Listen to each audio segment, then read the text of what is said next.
Welcome. Now pay attention. There's a fiend amongst us. We shan't waste no more time. Let's discuss combat.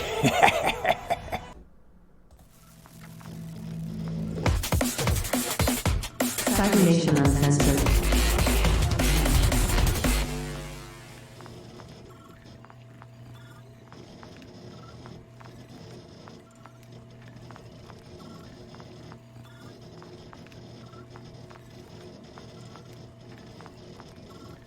Hey, what's up everybody? In this crash course tutorial for Shadows of Esteren by Studio Agate, I'm going to go over combat. Let's dive in. Alright, I think the best way to understand how combat works in Shadows of Esteren is to just walk through a typical round. So just like in any role-playing game, you have a round of actions or a round in combat where you determine the order of events. Everybody kind of walks through their actions or decisions, and once everybody gets to do everything and the other NPCs or enemies or everyone involved gets to react or do things, the round is over and then you repeat. So let's do that. Let's go through a round of combat. The first thing that you're going to do is determine the order of action. You can see right here I brought up a little clip from the book. You can see it on page 236, the round. So yeah, like I said, the first thing is determining the order of action. You're basically setting an initiative order, and there's two ways to do this. You can just basically go by your speed stat, which I'm going to go over in the character creation video. So watch the character creation tutorial crash course to understand all the different stats and skills and numbers and things. But for now, just for the sake of this determining the order of actions, you're going to take your speed stat and put that in order from greatest to least to basically have your order of actions. Everybody acts in that order. Or the second way to do it is you take your speed stat, that speed number, and you add that to a 1d10. Now that's my favorite way of doing it. You can just be real quick by just going in the order of everyone's speed, the number that they have for their speed stat or whatever. That's fast, that's cool, that's easy. But if you already watched the style and setting crash course video that I did on this game, you'll know that you don't really need to roll dice that often. It's very heavy in role play. So when there is a chance like this to roll some dice and it makes sense for the fun of it, I say go for it. So I like to do that at my table as a game leader. You can do it either way. Just go by the speed number, or take that speed number, add a 1d10, have everyone roll a 1d10, which, like I said, I always think that's more fun, and then put it in order of that. So either way that you do it, that's how you do it. You determine the order of actions. The second thing you're going to do is announcing attitudes. So let's go over what attitudes are. Okay, fighting attitudes. And again, you'll see these little clips I took from the book and the game leader sort of screen, which is like a game master screen that breaks down little informations and stuff. Page 216 of the book is where you can find this information. But the fighting attitudes, everyone's going to declare which attitude they take. Each one has, different bonuses and negatives and things to your stats, your skills, your role, basically your combat. So let's just go over these real quick. A standard attitude has no adjustments at all. You can just be standard and rely on the dice and, your main ways, which again is kind of like your stat, or your domain and discipline added to whichever ways, which is kind of like your skill. No adjustment if you just go standard like that. If you want to be offensive, say you take an offensive attitude. You'll see here potential added to attack. So you would take your potential number, which again, check out the character creation video to know exactly how to come up with that number that's under your potential stat or whatever. So you take your potential and you added, potential is added to the attack and subtracted from defense. So when calculating the numbers to determine if it was a success or a failure in your attack, you're going to take that potential, the number that is your potential stat, and add that to your attack, but subtract it from your defense. And that's how you take an offensive attitude. If you take an offensive attitude, if you take a defensive attitude, your potential is added to your defense, subtracted from your attack. So complete opposite makes sense if you're offensive or defensive. If you take a quick attitude, you'll see here potential is added to speed, so you have more chance of being first in that initiative order, but it's subtracted from your defense. You're moving fast, you're quickly trying to get in there, you're not being as defensive. Maybe you're a little careless to just be quick. The last attitude there is movement. So your potential is added to your defense and no attack at all. So it's just about getting away. So if things are just a little too scary, say you're the type of character that just isn't efficient with combat. Maybe you don't have a lot of numbers and weight in your combativeness ways or in any of your domains or disciplines under close combat or shooting and throwing. So those are your domains and disciplines underneath combativeness, depending on what weapon you're using or hand-to-hand, etc. So maybe you're not efficient or proficient in any of those things, and you're just not a combative sort of player or character, in which case maybe your attitude's movement and you're just trying to get out of there. So that's the second thing that you do, is announcing your attitude. The third thing you do is the resolution of actions. So you'll see here, right below there, you'll kind of see where it says the damage equals the attack plus weapon damage minus defense minus protection. So let's go over that a little bit. And let's do a little example. Let's do a little, example scenario, a little hypothetical combat situation. Let's say, two characters are fighting. Let's say, you're first in action. You're going to attack. Let's say you're using, whether you're using, no matter what, you're using your combativeness ways. That's what you use in combat, right? So it's going to be that combined with one of two domains or disciplines under domains, either close combat for your sort of like swords, bludgeoning weapons, or hand-to-hand, or it's going to be shooting and throwing, if you're using throwing knives or maybe a bow and arrow or a crossbow or something like that. And this also plays into a magiantist. Okay, so check out the deep dive on a magiantist or the character creation to understand that. But a magiantist is kind of like a mage scientist sort of character. And they have these things called artifacts, which typically they would use their sort of science domain and skills under that and disciplines to, repair or use an artifact, unless it's, involving combat. If it's some type of artifact that's a weapon, that would still fall under close combat for hand-to-hand sort of artifacts or weapons, or shooting and throwing if it's that type of artifact. So keep that in mind if you're a magiantist. Either way, you're going to use one of those two. So let's say that your ways, your domains, combativeness with close combat or shooting and throwing all adds up to, 10.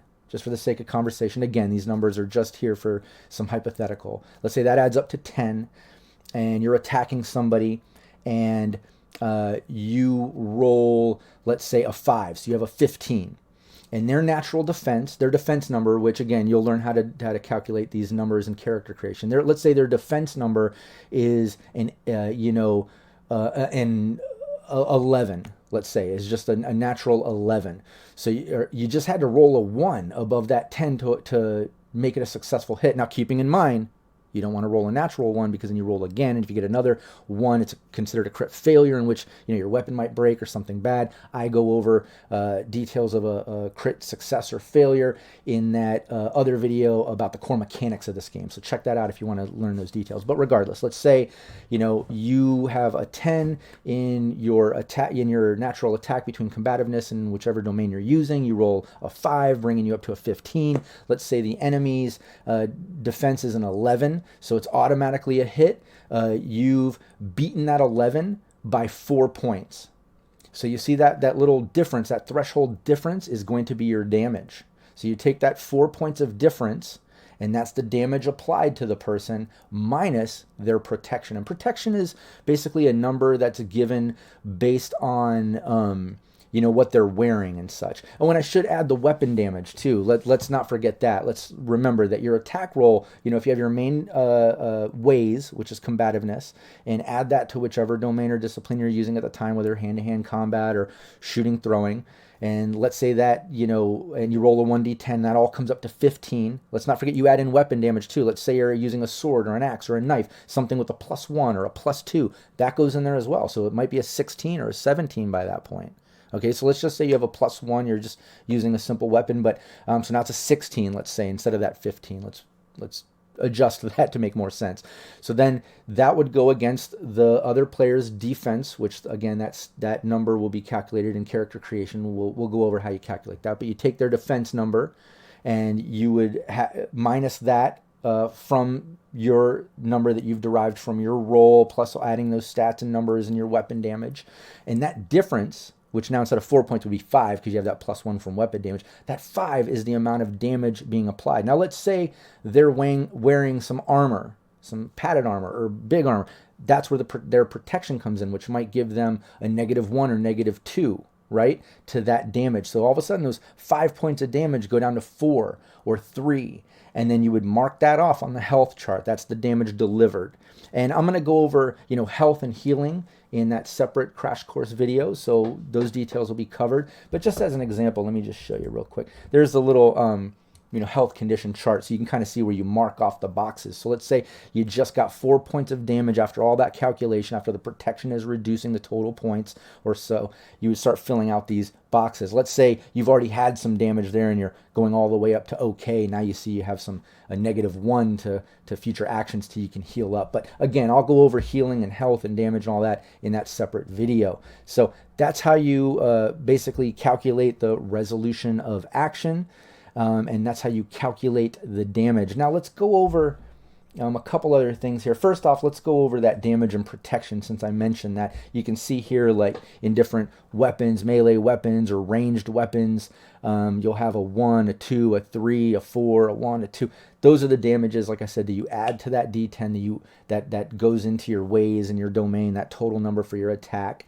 And then you'll see armor and shields there has a protection of 1, 2, 3, 4. Like I said, you subtract that. Consider those kind of negatives or whatever, a -1, -3, -3, because you're going to deduct that from that total attack number in defending yourself. And that's where you take that difference. That number, like I said, was like a 5 or a 6, depending on what weapon you're using in that little hypothetical. And then you would reduce it by their defense number plus their their protection number. You would reduce that difference of number by that whatever protection that they have on or that they're using. So yeah, that's basically damage and protection. The other thing I want to go over are fighting arts. Let me bring that up. These work in a slightly different way. They can give you, advantages and disadvantages in different ways depending on how you use it in different combat situations. I'm not going to read this in detail and go over all of that. You can check that out in the official rule book.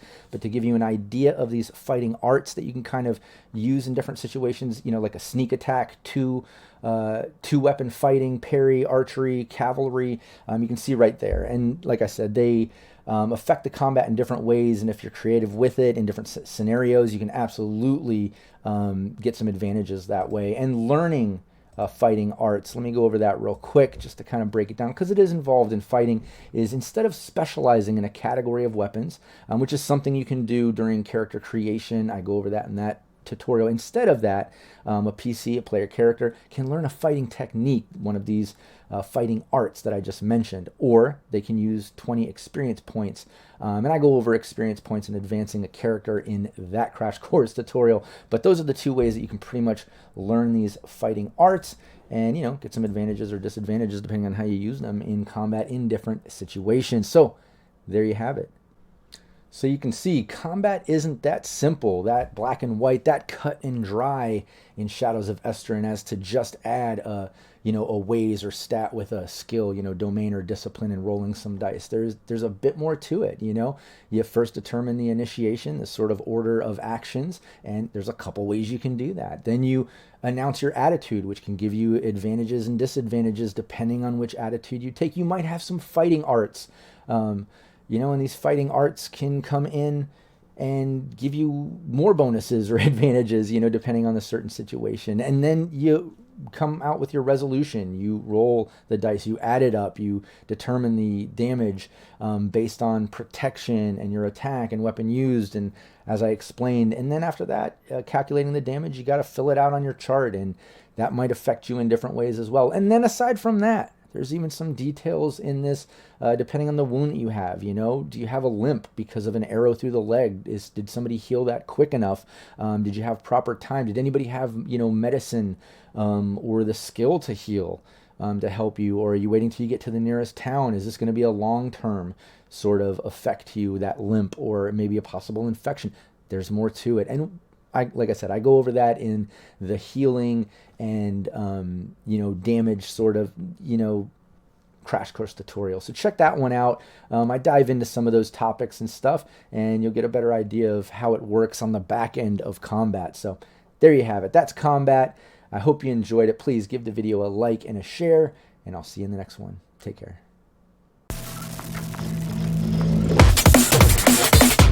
Cybernation Uncensored.